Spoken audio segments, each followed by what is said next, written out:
Est-ce qu'on risque de se faire arnaquer sur nos retraites, messieurs? C'est une question qu'on va aborder ensemble, Jean-Philippe. On va parler retraite avec le compte pénibilité dont on rappelle qu'il est susceptible de concerner quand même un quart des salariés français.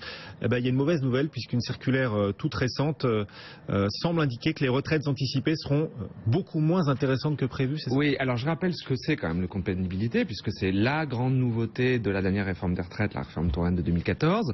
Donc c'est un dispositif qui permet aux salariés qui sont exposés à des risques professionnels, eh bien, en fonction de leur exposition à ces risques, de cumuler des points, et ces points leur permettent de bénéficier à terme d'une formation à un métier moins pénible, d'un temps partiel payé comme un temps plein, ou justement effectivement d'une retraite anticipée. Jusqu'à présent, il y avait des décrets qui nous disaient justement les critères, les seuils de pénibilité, mais il n'y avait rien sur cette retraite anticipée. Et ça y est, il y a cette circulaire effectivement CNAV du 5 février qui décortique, qui explique vraiment le mécanisme, et effectivement on se rend compte, alors bien sûr entre les lignes, hein, vous pensez bien, c'est pas écrit noir sur blanc, qu'en fait ça sera moins intéressant que prévu. Pourquoi ? Alors, pourquoi? Alors, toujours pareil, c'est parce qu'il faut rentrer un peu dans la technique. Ce qu'il faut savoir, c'est comment la pension est calculée dans le privé. Alors, je vais faire très très simple. Vous avez le salaire de référence qui est la moyenne des 25 meilleures années de salaire. Ensuite, vous le multipliez par le taux de liquidation, en sachant que le taux plein dans le privé est de 50%. Vous le multipliez par le nombre de trimestres que vous avez cotisés ou qui sont assimilés, c'est-à-dire que c'est des trimestres qui vous ont été octroyés pour la maternité, le service national, le chômage, la maladie, l'invalidité. Et puis vous le divisez ça par la durée d'assurance, c'est-à-dire le nombre de trimestres que vous êtes censé avoir cotisé dans votre classe d'âge. Voilà, donc ça on a ça en tête. C'est ce qu'on appelle un peu la simplification à la française en quelque sorte. C'est moins compliqué qu'il n'y paraît, Christian, en fait. Et il se trouve que jusqu'à présent, en fait, quand il y avait une majoration de durée d'assurance, donc quand effectivement il y avait des dispositifs de retraite anticipée, on donnait des trimestres entre guillemets gratuits, et bien là en fait cette circulaire innove, puisqu'en fait on ne vous donne pas de trimestre en plus, mais on vous permet de limiter la décote sur le taux plein. Ce qui fait que, alors que jusqu'à présent, quand on vous donnait des trimestres en plus, vous aviez des trimestres en plus, et en plus vous aviez moins de décote.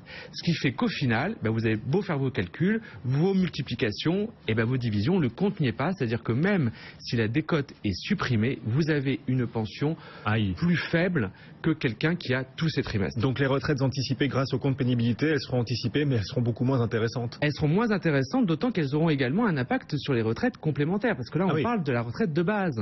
Mais en partant plus tôt, eh bien vous ne cotisez pas à vos retraites complémentaires, vous n'avez pas de points Agirc-Arrco, donc ça veut dire que vous avez une retraite de base moins élevée que les autres, j'allais dire, et puis vous avez une retraite complémentaire plus basse.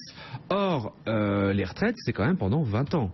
Donc il faut vraiment faire le calcul, voir jusqu'à combien vous perdez et bien réfléchir avant de faire votre demande de retraite anticipée via le compte pénibilité. Ah oui, c'est ça, ce compte pénibilité, il peut vous permettre d'être à la retraite plus longtemps, mais dans de moins bonnes conditions, Christian. Oui, alors il y a d'abord la forme et le fond. Sur la forme, c'est un peu c'est devenu un mode de gouvernement, à savoir une annonce tonitruante et puis derrière une petite mesurette, un petit changement à la marge. Alors maintenant, sur le fond, vous avez entièrement raison d'insister sur le fait qu'il faut optimiser sa retraite, les régimes de retraite obligatoires, parce qu'elles vont encore représenter plus de 80% des sommes que vous allez, sur lesquelles vous allez vivre, qui vont vous permettre de vivre après 60 ou 65 ans. Et donc, bien sûr, il faut aussi penser à mettre de l'argent de côté pour se constituer un petit pécule dans lequel puiser le moment venu pour combler et compenser la baisse des revenus à 62 ans. Bon, rédacteur en chef au magazine Le Revenu, c'est un métier pénible, non? Le compte pénibilité pour vous, c'est...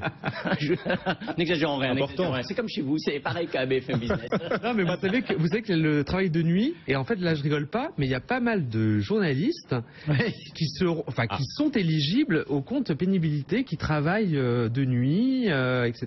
Et donc ça compte, ils ont des points sur leur compte pénibilité. Oui, mais enfin bon, ils auront une retraite anticipée, mais une retraite moins bonne. Exactement, vous avez tout compris. Voilà le résumé de votre propos. Jean-Philippe Dubosc pour tout sur mesfinances.com. Vous restez avec nous, Jean-Philippe, pour répondre aux questions de nos auditeurs, nos téléspectateurs, avec aussi Christian Fontaine du magazine Le Revenu. Nos réponses dans 1 heure.